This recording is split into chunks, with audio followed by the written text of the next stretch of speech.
All right, welcome to another episode of the Conviction Fiction, the podcast where we just don't talk about the system. We talk about how to survive it, how to change it, and how to heal from it. Now, today's episode is for a specific kind of warrior, the parent of someone who's incarcerated. We just did an episode on the other day about if you're dealing with a child that you have left behind, you're a parent incarcerated. Well, we're going to flip it right now.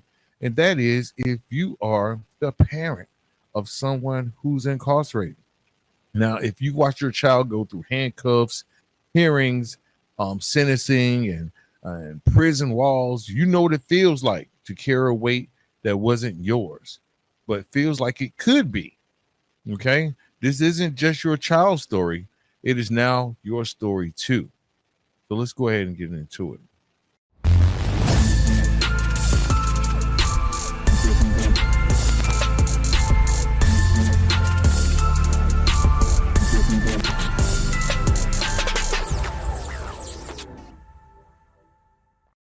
All right, welcome back, guys. My name is Antoine Rivers, and let's go ahead and keep it real.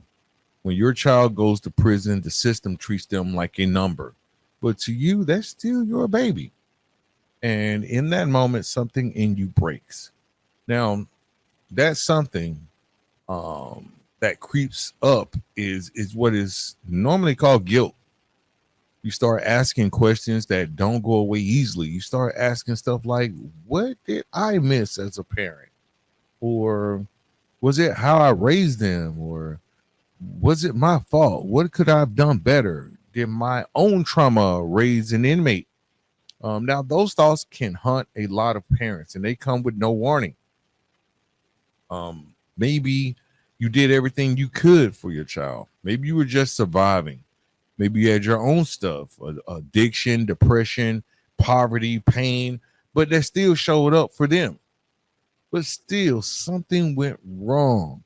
And now you're sitting in the quiet, replaying everything. This show is for you because on the Conviction Fiction podcast, we know that just to get justice impacted individuals, it covers a wide spectrum of people, from parents to children to sisters to brothers to uncles to grandparents. But let's just say you were a single parent and their other parent wasn't around. You did double duty already, and now you're left alone holding the shame by yourself. Or maybe you and your child didn't see eye to eye, and now they're locked up. You tried to put them on the right path and they didn't listen. And now you're dealing with the heartbreak, like why you couldn't get to them. And you're also dealing with the judgment from people who will never understand what it means to raise a child in this world. I mean, you were going up to the schools. You were always staying on his or her butt when it came to making sure they got their lessons and not hanging with the wrong people. You told them not to hang with those people, but they didn't listen, right? And for some of you, it gets even harder. If both parents are incarcerated, the responsibility often shifts to you, say as a grandparent, or an auntie, or a sister. And overnight, you're a full-time caregiver now.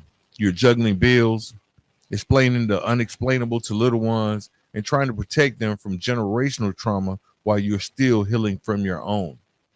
So yes, you didn't get sentenced, but you're doing time, right? So this show is for you. This is for everyone. So let's talk about what happens behind the scenes, not just while you're locked up, but when you come home, because that's equally important. You heard me say this before. Personally, my kids were being shuffled across state lines by my parents just so I could keep some kind of bond with them. And that wasn't easy. There was unseen tension between me and that mother at the time. And I get it. You know, she had every right to be angry, disappointed, confused. And my parents were caught in the middle because they just wanted to make sure that their grandkids knew who their dad was. So they stepped in because they refused to let my bond with my children break. And my sister too, she never asked to raise my kids or rearrange her life, but she did what she needed to do in order to get things done. But here's the part that people don't always talk about. And this is what happens after the gates open and you come home. When I got out, I was trying to stay grounded, trying not to crash out because that temptation is real when you're frustrated and overwhelmed. And again, it was my family who stepped up. My mom and my sister weren't just my support, they were strategic. They made sure I stayed busy and focused. They sometimes became my personal Uber drivers, making sure I got the appointments, interviews, parole check-ins, whatever it took, they were there. And they also helped me keep my head up when job rejection after job rejection started to chip away at my confidence. I wanted to provide, I wanted to make up for lost time, but the world doesn't always open doors to someone with a record. And that rejection hurts every time. So, um, with this episode, I just want to share with you how I wanted to fold. I did want to fold, but my parents and many of the parents out there, you guys remind us of who we are, not who the state said we were, not what our DOC number represented. And you also reminded us basically who we had the potential to become. So when we talk about the families of incarcerated individuals, we have to understand that their sacrifices don't end at the prison gates. They carry the weight during the time inside, and they carry you when you come home too. So if you got someone like that in your corner, call them today.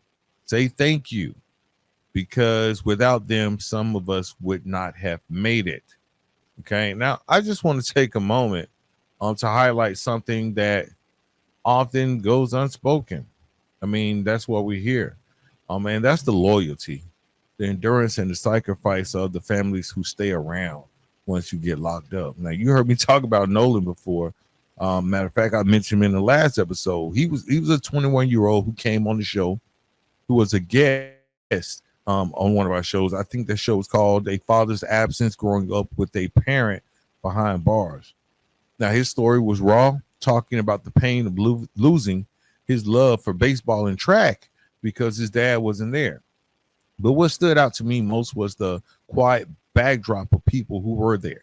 His mom was there, and he had said one time they were homeless. And this is behind every incarcerated person. It's a village of people, and those family members that are doing time too. They're always there. Now, I saw this firsthand at the Pod Movement Car Show, an event that wasn't just about cars. It was more about the community. I met so many parents, siblings, aunties, grandparents who were holding it down for their incarcerated loved ones. They were proudly repping shirts with their children's DOC numbers on them. They weren't hiding their pain. They were standing in it with power. Then that's when it kind of hit me. These are the folks who've been faithfully visiting no matter how far the prison was. They've been sending money, writing letters, checking in, and stepping in to raise kids that were left behind. They are the ones that were called down to the facility to check in and make sure that their son or their daughter is okay. Now, they didn't ask for this role, but they took it on because their love for those children is an extension of the love that they had for you. So let me give a special shout out to Mama P and Papa P, who shared their powerful story with me that day. It was raw, vulnerable, and real. I saw the weariness in their eyes, but I also saw the fire, the kind of love that doesn't quit. And let me say this loud and clear to my own family, my mom, my late pops, may he rest in peace, and my little sister, thank you. You held me down when I was gone. You took care of my kids you didn't even expect to have to raise or support, and you did it with grace. Now, I know you guys didn't sign up for this, but you stood up for me anyway. You didn't just keep me alive, you kept my legacy intact. So special shout out to my mom, Vicky, and my sister, Lakeisha. Also, my brother, Miko. He pulled some strings for me when I needed him. Now, to every family member out there doing the same thing, this episode is for you. You may not have worn the handcuffs, but you felt like you did. You've done your own kind of time. And I just want to say, we see you. Representatives and people who watch this podcast know that you are vitally important to the health and the livelihood of so many people. Let's be real. The system does not make it easy on families. You think that visitation, connection, and family stability would be priorities, but most times they send people hundreds of miles away from home. Now, for me personally, I was in Alabama. I went to Mississippi for a stretch, and then I went away to Louisiana. While my family and where I'm born, I'm right here in Georgia. So that wasn't just inconvenient. It was financially draining, emotionally exhausting, and downright heartbreaking. I can remember one time um, my mom was trying to get to Louisiana, and instead of driving, she was going to fly over to Louisiana. I'm like, what are you doing? Just stay home. I'm okay. I'm good. But they had just moved me to Louisiana. She wanted to come out. I don't know. She wanted to do a check on the facility. You know how parents are. They want to see if everything is okay. Not knowing, like, once y'all gone, I'm still going to have to fiend for myself. We still going to take care of ourselves. We're going to hold it down. Okay, we're going to do that. But she was trying to fly out, and she got into an accident on the way to the airport, and she ended up missing the flight. And I can remember talking to her because even though I wasn't expecting her to be there, I kind of, when she told me she was coming, I had one of those moms that when she got her mind set up on something to do, she's going to do it. And later on, I was like, dang, the visitation had went by and gone. And I was like, should I call? Because I got to hit her up collect, So I called later on that night, and she didn't even answer the phone. Now I'm worried, right? I was sitting there worried. And I called the next day, and that's when I found out that she had been in an accident. It wasn't life-threatening, but a lot of the shame and the guilt that encompassed her for not being able to make it by missing her flight and all that kind of stuff, they kind of that took a toll on her. She was upset that she couldn't make it, and she felt that she had let me down. But just want to let her know, and I try to remind her all the time, you never let me down. And I'm trying to do everything that I can today to let you know how much that meant to me. Because on top of trying to survive themselves, my family had to make long road trips, take days off work. They had to figure out hotel stays, meals on the road, all to visit me for a couple of hours behind some glass or in some room. And let's not forget, they were also raising my children during that time. They would bring them through and try to make sure they could have some type of relationship with me. But thankfully, there are some organizations stepping in where the system fails, led by people who live this life and truly understand the toll.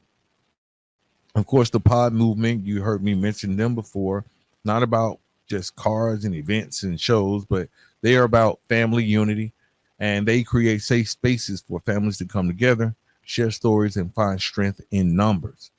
Focus 21 Foundation, their team is about rebuilding lives from the inside out. I want to give a special shout out to Dr. Terrence Berry, where his team works with families, returning citizens, and communities to break generational cycles of incarceration. Dream Builders Foundation up in the greater Pennsylvania area.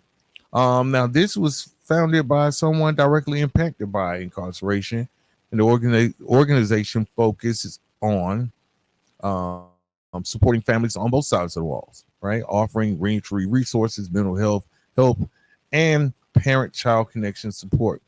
One more question. .org. This is a local organization. It's all about healing through dialogue with Dr. Travis Barber. He supports families by asking the hard questions and creating programming that fosters accountability, transformation, and forgiveness. Now, all of these programs are rooted in love, lived experience, and real world solutions. So they aren't just out here checking boxes, guys. They are checking hearts. They are making sure that families don't fall apart while a loved one is behind bars. And we need more organizations like this. We need transportation support for visitations. We need child care assistance, mental health access, and systems that treat families like human beings, not collateral damage. So if you are a parent, a sibling, or a grandparent of someone incarcerated, know this, that you are not alone. There are people and programs out here who see you and want to help carry the load. To every parent listening, you are not forgotten. You are not alone. You are not responsible for every decision that your child has made. That was one of the things I think my parents went through. God rest my dad's soul. He thought that he did not do enough.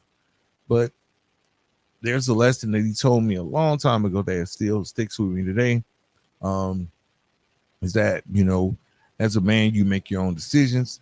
And at some point, you have to be accountable for the decisions that you make. No matter how many times they told me to um, stay in the house, go to school, get an education, I was just drawn to another side of life. And for those, I had friends and people that I dealt with that were not in a situation where they didn't have people around them to tell them not to go a certain way. So I understand both sides of it, right? Um, so with that being said,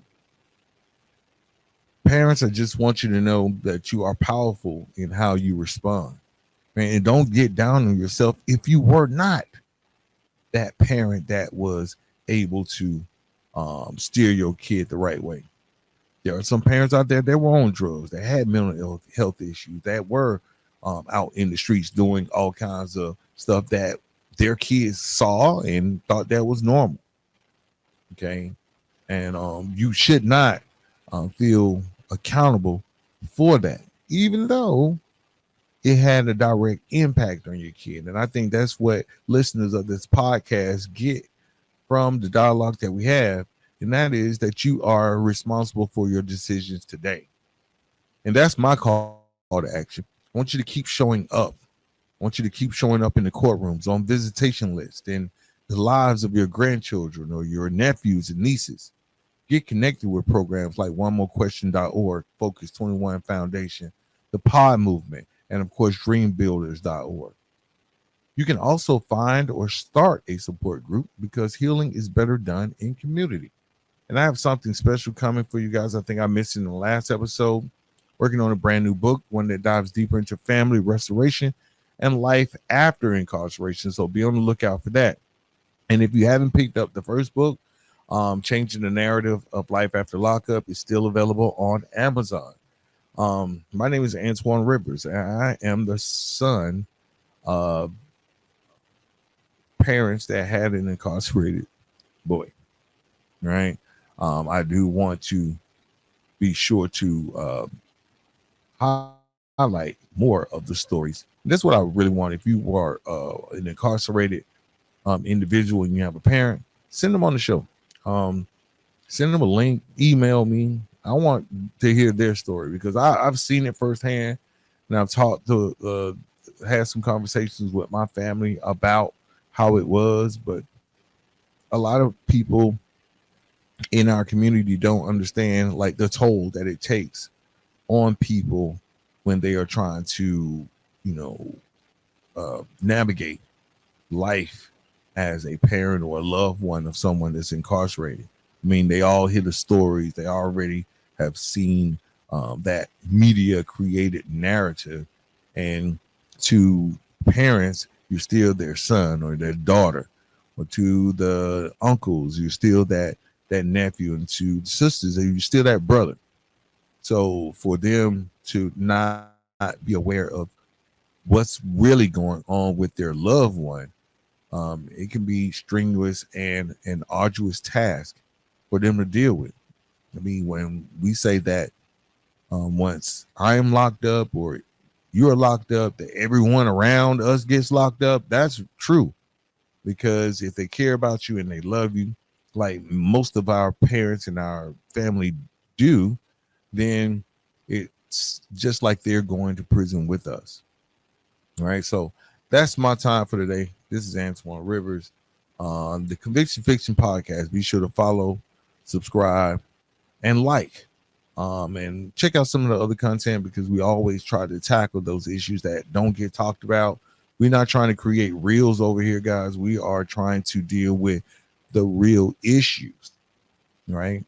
The real issues that surround life after incarceration. Again, Antoine Rivers signing out. See you next week.